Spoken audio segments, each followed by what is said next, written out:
Chaque jour, Charles et Carole vous présentent la leçon de l'école du sabbat.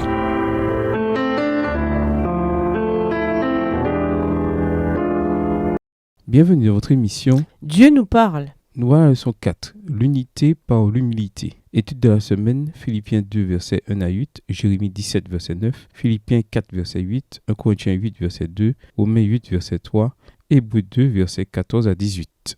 Verset mémorisé, comblez ma joie en étant bien d'accord. Ayez un même amour, une même âme, une seule pensée. Philippiens 2, le verset 2.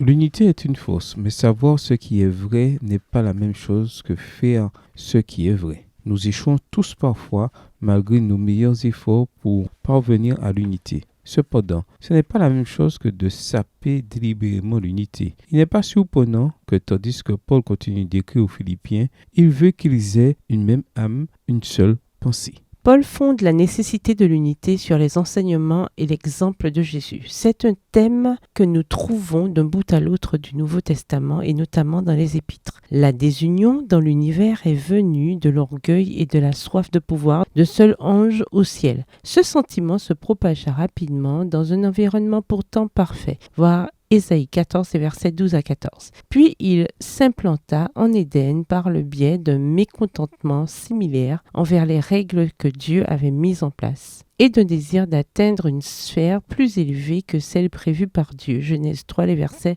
1 à 6. Cette semaine, nous étudierons le fondement biblique de l'unité dans l'Église en nous focalisant particulièrement sur la magnanimité extraordinaire de Jésus, sur les leçons que nous pouvons apprendre en le contemplant et sur la manière dont nous pouvons grandir et lui ressembler davantage. Au revoir. Et à demain si Dieu veut. Dieu nous parle. Chaque jour, Charles et Carole vous présentent la leçon de l'école du sabbat.